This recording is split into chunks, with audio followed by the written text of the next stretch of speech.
Niñas. Para estudiar. Bueno, estas son las consultas más importantes en el... Aquí todos se han quejado que lo graban, están aburridos, ellos no quieren que se grabe. No sale su cara. Bueno, entonces esta es la consulta más importante en cuanto a infecciones, en la parte nefro. Y en la atención primaria, de hecho, es una pregunta bastante frecuente, y en la privada también, ¿no? Bueno, casi todas las mujeres en su vida han tenido alguna infección urinaria, así que también por ese motivo es importante, ¿no? Es un síndrome, por lo tanto, infeccioso, que va a abarcar un amplio espectro anatómico, desde que va desde la uretra, y por lo tanto puede haber una uretritis, hasta el propio riñón, ¿no? Que sería pielonefritis, puede haber también prostatitis, cistitis, dependiendo de la localización. Para definirla necesitamos que haya como criterio más de 10 unidades a las 5 unidades formales de colonias en una muestra de orina recolectada, idealmente por un método aséptico, como el chorro medio, que bueno, es en teoría el que va mejor, o incluso el que es mucho mejor todavía es la punción suprapúbica, pero no podemos pulsar a todo el mundo, ¿no? Entonces tiene que ser el chorro medio. Epidemiológicamente tenemos que acordarnos de que casi todas las mujeres, o al menos el 50% de ellas, han tenido infección en su vida, y es poco frecuente en hombres, a menos que sean niños o adultos mayores, ¿no? Es muy raro ver en hombres. Y de hecho también es una causa de infección nosocomial, sobre todo ligado a las sondas vesicales, ¿no? Bueno, la fisiopatología no vamos a comentar mucho, pero hay que recordar de que la principal vía de diseminación es hematógena, perdón, ascendente, ascendente. Es decir, ingresa la bacteria a través de la uretra y comienza a progresar hacia arriba hasta llegar, pues, ya sea a la vejiga o al propio riñón, ¿no? Y para eso tiene que haber algunos factores de riesgo que son responsables de esta infección. Por ejemplo, que haya un proceso obstructivo como un cálculo o la propia vejiga malograda, que haya igual actividad sexual, ¿no? Porque, sobre todo en la mujer, porque obviamente por sus características anatómicas, la mujer tiene más posibilidad de infectarse, no tiene más cerca el recto de la uretra, y eso le da más posibilidad de infecciones, ¿no? ¿Qué otros factores de riesgo? Tenemos, por ejemplo, relaciones sexuales con una pareja que tenga infección urinaria, o incluso una micosis, coito anal, ¿no? Y la uropatía obstructiva también es importante en adultos mayores, sobre todo, ¿no? La próstata e incluso el cáncer de cervix en mujeres. ¿Y qué factores protegen? Ya dijimos la distancia entre el recto y la uretra, eso protege al hombre, ¿no? Y también que el hombre tiene dentro del líquido seminal, tiene inmunoglobulinas, también le va a conferir cierta protección. Y la otra vía, que es la menos frecuente, que es la hematógena, solo 3%, normalmente la solemos ver en pacientes inmunodeprimidos, a veces en hospitalizados con sepsis, shock séptico, pero lo más común es esta, ¿no?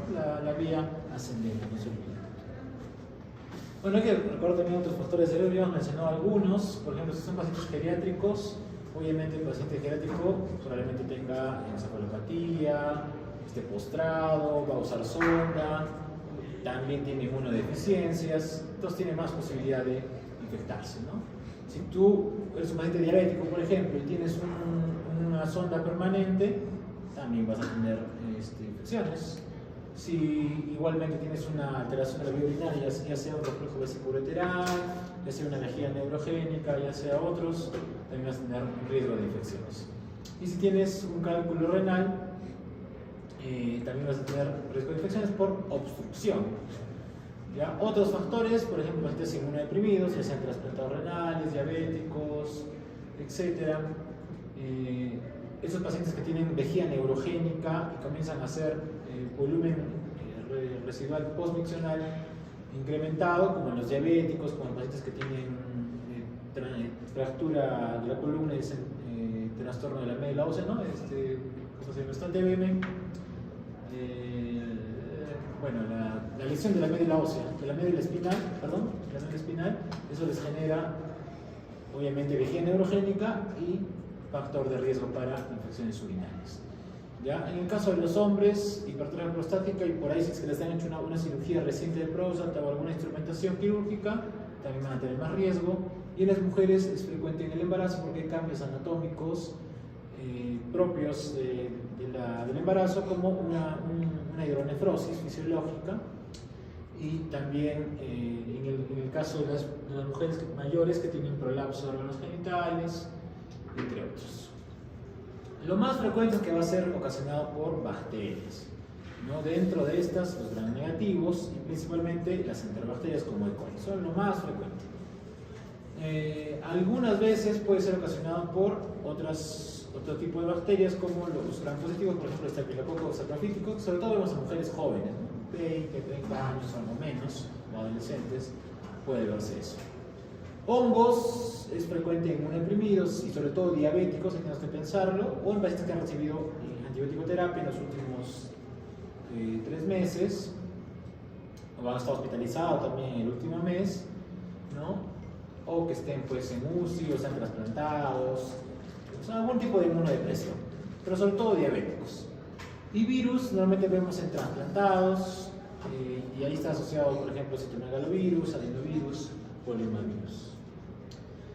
Bueno, si lo dividimos por edades, casi siempre va a ser E. coli en todos los grupos poblacionales, pero por ahí va a variar un poquito en algunas situaciones. Por ejemplo, en niños también se puede presentar Klebsiella, Proteus, en mujeres jóvenes, Staphylococcus saprophyticus. En adultos mayores ya hay pseudomonas, sobre todo si es que está sondado el paciente o si está hospitalizado. Y en gestantes hay Proteus, Klebsiella, Enterobacter. En el caso de los trasplantados, como hemos dicho, ya puede haber gérmenes más severos, más potentes, también dependiendo de la etapa del trasplante, ¿no? Si es el trasplante inmediato, los primeros 6 meses, casi siempre va a ser virus, va a ser bacterias hospitalarias y sobre todo resistentes, ¿no? Como pseudomonas. Pero si ya pasando los 6 meses, ya va a ser de repente coli o Klebsiella, que son un poco más comunes.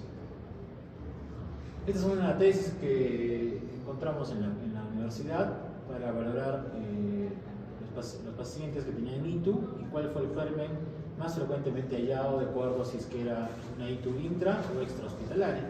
Obviamente en contexto intrahospitalario el factor más frecuente va a ser siempre la sonda. Miren que encontraron datos bastante interesantes. En cuanto a la parte de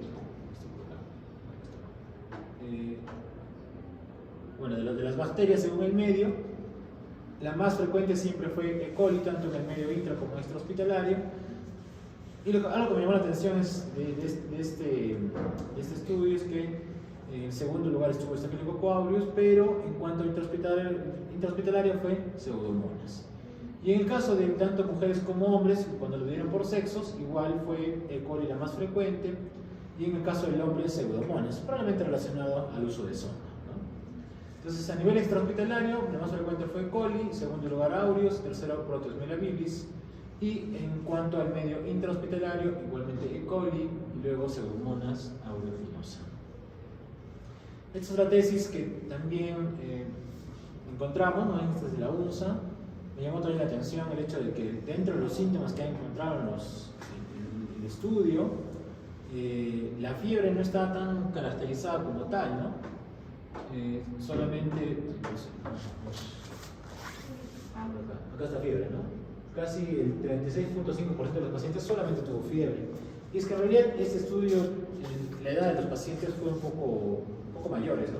Entonces el paciente adulto mayor ya tiene menos posibilidad de hacer fiebre, casi siempre va a tener otros síntomas como dice ahí, por ejemplo hiporesia, malestar, y muchos de ellos llegan hipotensos y encefalopáticos, o sea, sépticos. Entonces casi siempre que vean un paciente en emergencia que está con hipotensión y encefalopatía, piensen o que tiene ITU o que tiene neumonía. Bueno, si satura, tiene neumonía. Si no satura, lo más probable es que sea una ITU. ¿Ya?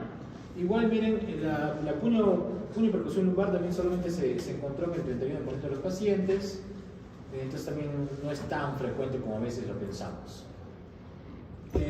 Bueno, también podemos clasificar la ITU si es que es localizada, y en este caso te va a dar síntomas bajos, ¿no?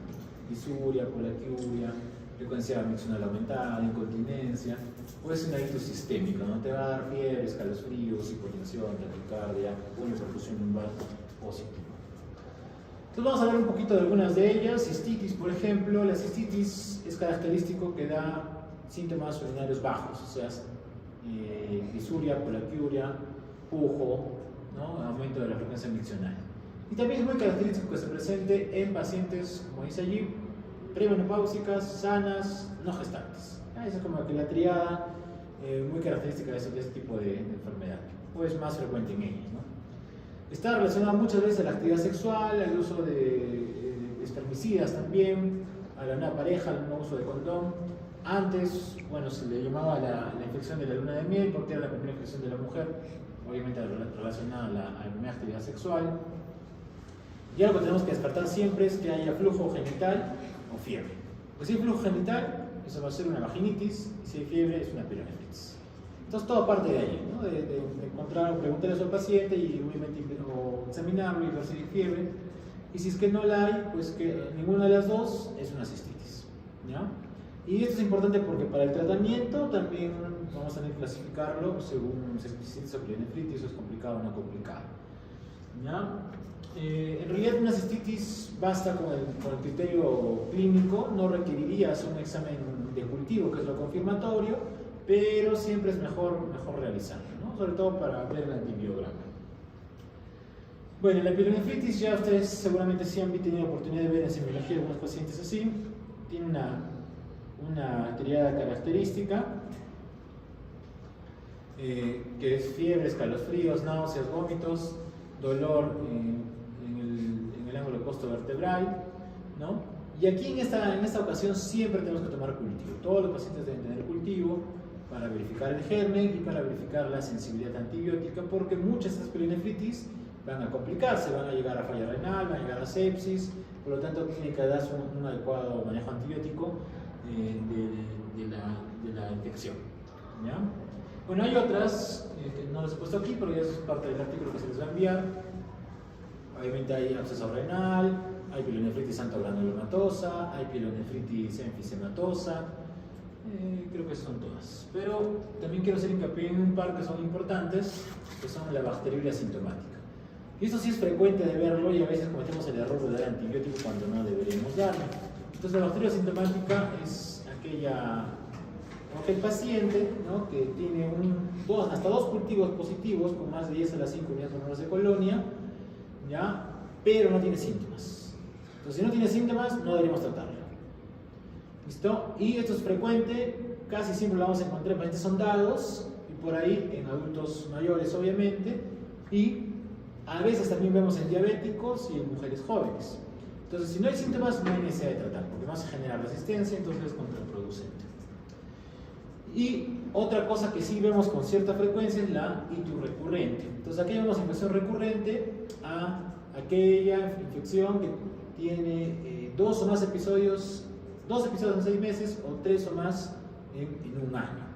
O sea, por ejemplo, si estamos ahorita en septiembre, ¿no? Si en este año, desde enero a septiembre, te han dado 2 infecciones urinarias, ya tienes una itis recurrente. Y siempre que tengan una itis recurrente, tenemos que hacer 2 cosas. 1, buscar la causa, siempre, y 2, dar tratamiento profiláctico, son antibiótico profilaxis por 6 meses. Normalmente lo hacemos con nitrofurantoína, puede ser con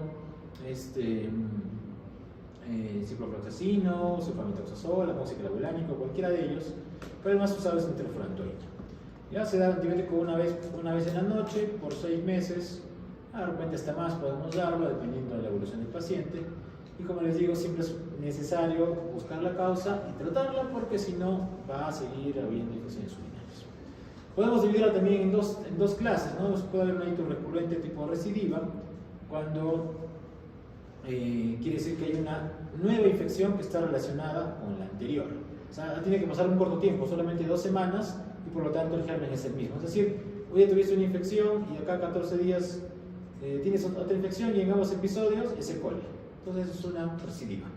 Probablemente no haya sido un buen tratamiento antibiótico que se haya dado y haya recurrido, o el paciente tiene un factor ya de riesgo que está haciendo que colonice nuevamente, o la bacteria tiene biofilm y se está pegando pues, al epitelio urológico y está haciendo que tengas infecciones a cada rato, ¿no? Y el segundo contexto es cuando hay una reinfección, cuando no está relacionada a la infección anterior, por lo tanto es un germen distinto y también el periodo de tiempo es más de un mes. ¿Cuáles son los factores de riesgo? Hay varios. Por ejemplo, mujeres jóvenes, lo más frecuente siempre va a ser la actividad sexual. Por eso incluso en mujeres jóvenes a veces les damos profilaxis postcoital. Les das nitrofurantoína en una dosis después de tener relaciones sexuales con su pareja, ya está, ¿no? Otro factor es el uso de espermicidas. Bueno, por eso no se recomiendan tanto, de hecho creo que ya ni los usan. Si tienes una pareja sexual nueva, también es un factor de riesgo. Si has tenido hitos en la infancia, también, porque probablemente está relacionado a reflujo vesículo-ureteral, ¿no? Si tienes algún factor genético, alguna alteración de la vía urinaria o un cálculo. Más que todo en hombres es donde vemos más cálculos, entonces allí también puede haber una infección recurrente. Y en posmenopáusicas, un factor importantísimo es el déficit de estrógenos. Por ejemplo, en mujeres que ya no menstruan, son mayores, tienen que descartar eso, porque a veces vienen con disuria, poliacuria, y tú piensas que es una ITU, una cistitis, le das tratamiento, no mejora, y es porque es obviamente un déficit de estrógeno, ¿no? Le das su crema de estriol y soluciona el problema, ¿no? Entonces tienes que tener mucho cuidado, también en las mujeres que son posmenopáusicas, en preguntar bien y hacer una revisión en todo caso ginecológica para ver si es que no es la causa, no es una vaginitis atrófica. Otras cosas ya se ve también con frecuencia, por ejemplo, diabetes, cistoceles, residuo postnutricional incrementado, cirugías ginecológicas previas, vejiga neurogénica, entre otras. Otra situación clínica también por allí que vemos con cierta frecuencia es el síndrome de la bolsa purpúrica. De repente han tenido la oportunidad de alguna vez ver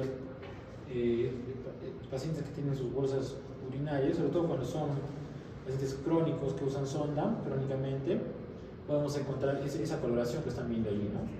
Entonces eso no es que haya comido beterraga o que la sonda venga de colorcitos ahora, no, eso es una infección urinaria, ¿ya? Entonces los gérmenes más frecuentes son Providencia, son E. coli, son Proteus, son Pseudomonas, Klebsiella, Morganella, Enterococos, cualquiera de ellos puede ser, y casi siempre va a estar relacionado a que el paciente tenga algún factor de riesgo, y el más importante va a ser que use sonda crónicamente, ¿ya? Entonces las bacterias, que son estas, van a producir cambios en la composición de la orina, generando una sustancia que se llama el índigo, y eso va a dar la coloración púrpura o morada. Bueno, ¿cómo hacemos el diagnóstico? El diagnóstico obviamente es clínico primero, en base a los síntomas y signos, pero algunos estudios nos van a también ayudar en relación a si el paciente tiene o no infección urinaria. De hecho son importantes porque los vamos a encontrar en algunas otras patologías, no solamente en ITU, por eso que tienes que aprender a diagnosticarlo. Ya, por ejemplo, el examen de orina o con la tira reactiva de orina, tú puedes encontrar leucocituria, puedes encontrar bacteriuria, hematuria y cilindros leucocitarios. ¿Ya? Pero obviamente el examen de orina, y es un error que cometen muchos, no es diagnóstico, solo es orientativo.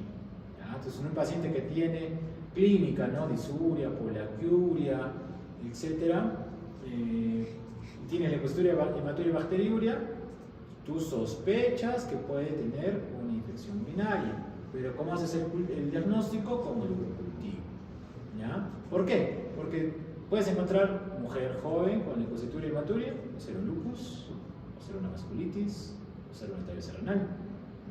Entonces, si tú vas a cometer el error de no pedir el cultivo y solo darle ciprofloxacino, que es lo que hacen todos, a todo lo que se mueve, ya, pues fuiste, ¿no? Porque de repente era un lupus.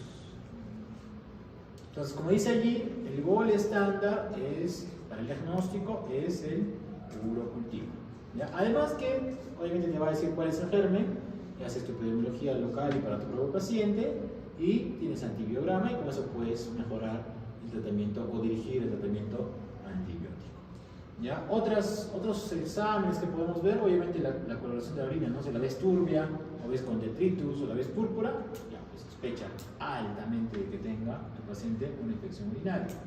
Otras cosas que podemos utilizar son las tiras reactivas. Aunque han perdido un poco de validez, porque justo este año salió un artículo que hablaba sobre los nitritos, que muchos años hemos utilizado los nitritos para hacer diagnóstico, ¿no? Obviamente tiene falsos positivos, falsos negativos también, entonces hay que tener mucho cuidado al interpretarlo, y justo este artículo de este año mencionaba eso, ¿no? De que los nitritos se deberían pasar a la historia en el diagnóstico de ITU y no deberíamos usarlos.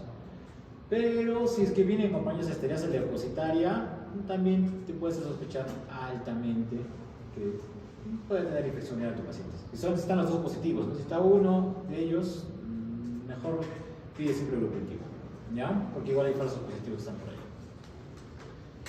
Bueno, entonces una vez que ya sabemos cómo diagnosticar, también es importante clasificar, porque en base a la clasificación también va a ser el tratamiento que se le va a brindar al paciente, o a la paciente en este caso. Entonces nosotros tenemos que clasificar, hay varias formas. Una puede ser por la vía anatómica o el lugar anatómico de la infección. Entonces clásicamente, esto es muy antiguo, lo hemos hecho así, ¿no? Si es que es alto, es decir, ya agarra el riñón y hay fiebre, pielonefritis. Si es que es bajo, cistitis, prostatitis, uretritis, ¿no? Cualquiera de ellos. Esta de repente era la más importante clínicamente, según la complicación, o sea, si clasificábamos si era complicada o no complicada. Pero esta clasificación, como lo voy a mostrar en un momento, también ha cambiado un poquito en la definición este año, con la guía ITSA 2025 que la ha actualizado. ¿Ya? También podemos clasificarla si es sintomática, que es la mayoría, o es asintomática, que solo es una, ¿no? Bacteriuria asintomática. O podemos clasificarla según el lugar de infección, si es comunitaria o nosocomial. Eso también es importante así hacerlo, porque es sobre todo pronóstico. Si es una infección comunitaria, bueno, va a ser E. coli lo más probable, como ya hemos visto. Si es una infección nosocomial, probablemente sea pseudomonas, ¿no? O una E. coli ble, entonces ya tendrías que cambiar tu esquema antibiótico, ¿no? Puede ser también aguda o crónica, infecciones que se hacen crónicas, por ejemplo la pielonefritis santo-granulomatosa, la enfisematosa, ¿no? Puede ser nueva o recurrente, como también ya dijimos. Pero de todas las que más nos sirve para el ejercicio del tratamiento es esta que dice complicada o no complicada, ¿no? Porque en base a eso va a ser el tratamiento según la guía ITSA 2025. Y justo hasta acá, antiguamente nosotros decíamos que era ITU no complicada cuando era cistitis, ¿no? Cuando era cistitis y cuando el paciente no tenía ninguna enfermedad, o sea, no era diabético o ninguna malformación en la vía urinaria, o sea, no tenía una hidronefrosis, por ejemplo, o no era embarazada o no era hombre. Es decir, todo hito complicada tenía que ser hombre, tenía que ser diabético, tenía que tener alguna malformación, ¿no? O ser inmunosuprimido. ¿Ya? En cambio ahora, y a veces es un poquito complejo de entenderlo, porque igual puede haber una pielonefritis aguda, que es hito complicada, pero a la vez era no complicada, era no complicada, ¿no? Y también hay pielonefritis agudas que son complicadas, como la santo-granulomatosa. Entonces era a veces un poco complejo de entenderlo, pero ahora está mucho más sencillo con la guía 2025 que está acá en lo de verde. Entonces, ¿qué dice la guía ITSA 2025? Dice, hito no complicada cuando cualquier infección, hombre o mujer, que esté solo en la vejiga. ¿Ya? O sea, ya no, el hecho de ser hombre ya no se complica. Y hito complicada, cualquier infección por encima de la vejiga, en hombre o mujer, diabético o no diabético, o sea, todo lo demás, ¿no? Todo lo demás. O sea, en resumen, entonces, hito no complicada, solo en la vejiga. Hombre o mujer. Hito complicada, todo lo demás. Es mucho más sencillo. ¿Ya? Entonces ahí está, por ejemplo, la pielonefritis, si es que hay sepsis, si es que está asociada a catéter, si es prostatitis, entre otros. ¿Ya? Muy bien. Entonces, una vez que ya hemos podido definir o clasificar también, vamos a ver el tratamiento de nuestros pacientes. Entonces, lo primero que tenemos que hacer es tomar en cuenta ciertas características basales que requerimos para el tratamiento, como por ejemplo, diferenciar si es una hito no complicada versus complicada. Eso es lo primerito que hemos dicho. ¿Ya? Es lo que tenemos que hacer siempre. Obviamente tienes que elegir un tratamiento empírico, no vas a dejar a tu paciente sin tratamiento y esperar el cultivo y dejarlo que se haga sepsis o se muera, ¿no? Tienes que dar el tratamiento. También tienes que pensar que el germen más común va a ser E. coli, pero depende, si es un trasplantado, por ahí tienes que cambiar un poquito tu percepción, pero casi siempre tienes que indicar un antibiótico que te cubra bacterias gram negativas, incluidas E. coli. Y hay bastantes, ¿no? Ceftriaxona, Cipro, etc. De preferencia, los tratamientos ahora deben ser cortos, 3-5 días máximo. Algunos pacientes van a requerir 7 días, ya muy pocos van a requerir 10 días y casi nadie ya más que eso, más de 10. Obviamente el objetivo es curar la infección, evitar que haya recurrencias. También nos ayuda el urocultivo para tener un mapa de la localidad, un antibiograma. Y lo que le dice la guía ITSA 2025 es esto, ¿no? Que hay que tener en cuenta 4 pasos. Primero tienes que evaluar la gravedad del paciente. ¿Tiene sepsis o shock o no lo tiene? ¿No? Porque también el antibiótico se va a ajustar probablemente a eso, ¿no? Si es un paciente de la comunidad y está sin sepsis, de repente se lo mandas a su casa, ¿no? Si es un paciente hospitalario y estás chocado, o incluso comunitario y está chocado, de repente ceftriaxona no va a hacer mucho, o ciprofloxacina no va a hacer mucho, ¿no? Tendrás que pensar de repente ya en carbapenem. Luego tienes que identificar factores de riesgo de resistencia. Y es importante sí revisar los cultivos previos, dentro de las 3 a 6 meses anteriores. Ya, por ejemplo, tenemos un paciente con los alumnitos que vino igual por una sepsis, estaba con CREAN 3, estaba infectado, la zona estaba súper turbia, y la enfermera nos dijo que había sido hospitalizado hace como, o sea, le habían dado de alta una semana antes. Y revisamos el cultivo y sí tenía infección por una E. coli ble, creo, y además por hongos. Y es más, el día que le dieron de alta, salió un examen de orina que estaba todavía positivo. O sea, no sé, si probablemente sea por el hongo, ¿no? Por cándida, por eso no le hizo nada. Y volvió nuevamente. Ya, entonces, obviamente ahí ya no voy a dar ceftriaxona, ¿no? Ya tengo que ya pensar en otras cosas. Si he visto el hongo, ya tendré que dar fluconazol y de repente asociar, está séptico, asociar meropenem, ¿no? Entonces siempre es importante revisar los cultivos y los mecanismos de resistencia. Por ejemplo, la guía recomienda que no usemos inolonas si es que han sido usadas cercanamente al episodio actual, ¿no? También hay que prevenir efectos adversos, ¿ya? Evaluar alergias, contraindicaciones. Hay que revisar la tasa de filtración glomerular en los pacientes y definir si es que está disminuida y corregir la dosis de antibiótico de acuerdo a la tasa de filtración glomerular, porque si no, le vas a incrementar la posibilidad de reacciones adversas, ¿no? Ya recuerden que el paciente con tasa de filtración glomerular disminuida tiene menos depuración del medicamento, por lo tanto se va a acumular, se va a hacer más tóxico para el paciente. Y siempre buscar de preferencia un antibiograma local para el manejo, pero pues aquí casi no tenemos muchos estudios o trabajos de investigación en cuanto a esto, ¿no? Bueno, por ejemplo, hace poco hicimos una tesis en una lección interna, pero sobre infecciones de catéter, de hemodiálisis, que no teníamos en el equipo ninguna tesis. Entonces, o sea, hay muchas cosas por hacer, pero nadie las hace. De hecho, en ITU creo que solo esos 2 trabajos, pero igual son medios antiguitos, o sea, no hay mucho tampoco. De actual no tenemos, ¿no? Bueno, entonces también hay que indicar hospitalización cuando el paciente tiene ito complicada, obviamente si está séptico, si está embarazada, sí siempre, ¿no? Se va a complicar si no es una gestante, si es que tiene alguna comorbilidad, ¿no? O está haciendo falla renal también, tengan cuidado, a veces no miran la creatinina y les dan de alta y están con 3, 4, están haciendo ira y no se dan cuenta, ¿ya? Siempre, si hay una ito y sobre todo está complicada, mejor pídanle su examen de función renal, ¿no? Exámenes en general, ¿no? De sangre para ver, ¿ya? Entonces, el tratamiento que dice la guía ITSA también está bastante simple de realizar, porque nos lo pone facilito, ¿no? Si tiene sepsis o no tiene sepsis. Entonces, si tiene sepsis o shock, bioshock, que nos recomienda que usemos una cefalotina de 3/4, o sea, ceftriaxona o cefepime, carbapenem, una piperacilina, una quinolona como cipro o leo. Obviamente el paciente tiene que estar hospitalizado si tiene sepsis, ¿no? Como alternativa podemos usar aminoglucósidos.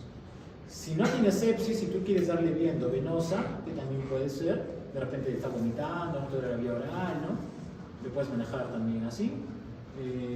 Ceftriaxona o una cefalosporina como cefepime, piperacilina o fluoroquinolones. Pero tienes que tener en cuenta también los periodos de tiempo, ¿no? Por ejemplo, la piperacilina se da cada 6 horas, cada 8 horas, entonces va a ser un poquito complicado darlo a domicilio, ¿no? Tal lo que tenga su enfermedad particular que le vaya a poner, ¿no? Y si no tiene sepsis y puede tolerar la vía oral, como a veces lo encontramos, quinolonas o trimetopril suplementados. Bueno, que por ahí es lo que casi siempre todos hacen, ¿no? Tienen una ITU, les ponen ciprofloxacina a todo lo que se mueve, ¿no? ¿Ya? Entonces, pero obviamente a raíz de eso es que tanta resistencia, ¿no? Por eso siempre piden el cultivo, porque a veces les dan antibiótico a los lupus. Pensando que son ITUs. ¿Ya? Acá están las dosis, ¿no? Cefepime 1 gramos cada 8 o 12 horas, ceftazidima 1 gramos cada 8 horas, ceftriaxona 1 gramos cada 24, ertapenem, ese es sencillísimo, es 1 gramo cada 24. Sí. Entonces, ¿cuál sería el antibiótico empírico antes de que salga el monocultivo? ¿Qué podríamos hacer? ¿No? Nitro. Ahí voy, la siguiente diapositiva. Pero depende, si es cistitis, es nitro o es trimetoprim. Si es pielonefritis, ceftriaxona o cipro. ¿Ya? Bueno, entonces acuérdense también de que estos fármacos, muchos hay que corregir las dosis, por ejemplo, en diálisis al menos, ¿no? Cefepime corregimos, ceftazidima corregimos, ceftriaxona no, ertapenem también corregimos, impenem corregimos, y petasa corregimos. Lo que es 2.25 cada 8 horas, se da la mitad del frasco, pero la mayoría corriges. Entonces tengan cuidado siempre al indicar antibiótico, pues que están en diálisis, pues no tienen la creatinina alta, ¿ya? Entonces, obviamente tu paciente va a mejorar, ¿no? Excepto que seas de la Continental y ahí sí no va a mejorar. Entonces, una vez que mejora, tú le puedes switchear, ¿no? De endovenoso a vía oral, ¿no? Los 3 días está mejor, pues la pasas oral, ¿no? Y alta, ¿no? Ya no es necesario hospitalizar 10 días, 15 días, 30 días a un paciente con más amenazas en el oral. ¿Ya? Entonces, ¿cuándo tenemos que cambiar a vía oral? Cuando hay mejoría clínica, evidentemente. Cuando el paciente va a recibir vía oral, está comiendo, no está vomitando o está pues, lúcido, ¿no? Un postrado no le vas a dar vía oral, a lo mejor completa el antibiótico bien, porque es probable que no vaya a tolerarlo, ¿no? ¿Ya? No, un paciente con retardo mental tampoco, ¿no? ¿Quién le va a dar? Un borrachito tampoco. Se va a ir a tomar y no va a tomar el antibiótico. ¿Ya? Si es que tú tienes el antibiótico, ¿no? Porque de repente estás en la punta del cerro y quieres darle cipro, pero en tu farmacia no hay cipro, entonces, bueno, tampoco no creo que haya ceftriaxona, pero ya, bueno, imaginemos que sea así. Entonces tienes que tener la disponibilidad, ¿no? O vas a querer darle, no sé, cefuroxima, no tienes cefuroxima, entonces, no, pues no dale ceftriaxona normal, completa. Ya, igual están las dosis, pues podemos dar amoxiclavulánico, cefuroxima, podemos dar cefalexina, cipro, levo, trimetopril. Pero obviamente hay que tener cuidado con las quinolonas porque están prostituidas por todo el mundo, por los propios pacientes, que les duele el riñón y así, ¿no? Entonces hay que tener cuidado también con las quinolonas, ¿ya? También tienen que tener en cuenta la farmacocinética, farmacodinámica, ¿no?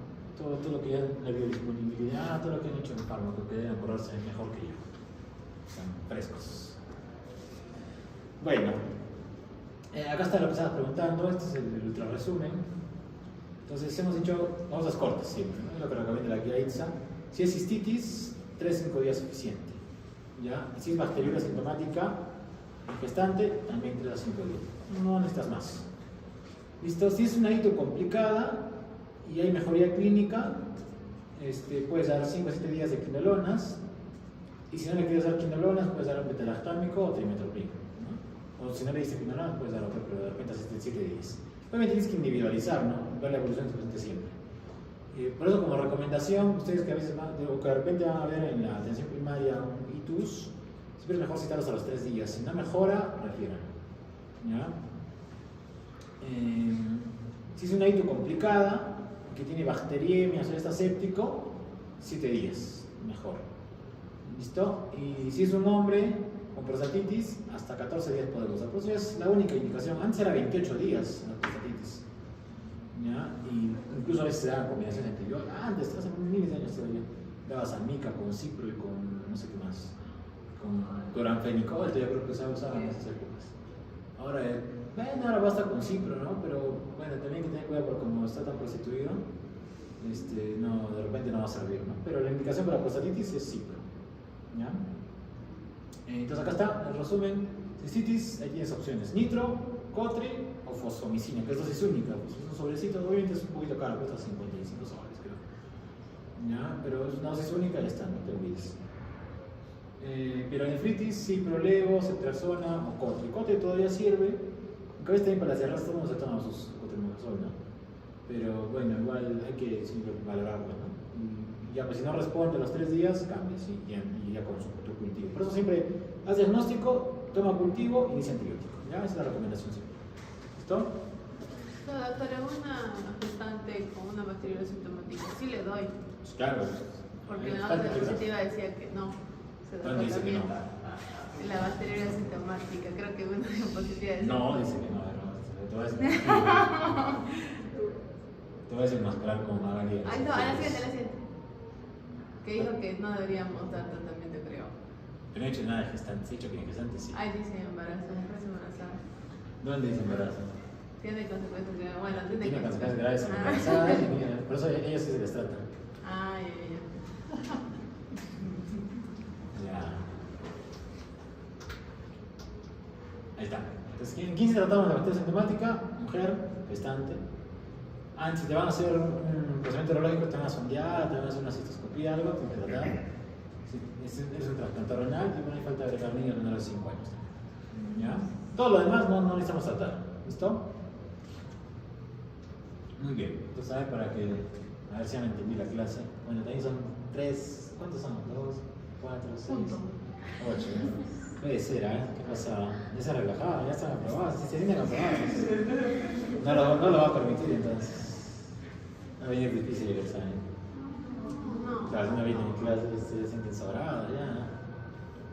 Exámenes de fácil. A ver, empezamos acá, pues a ver si me entendí. ¿Cómo te llamas?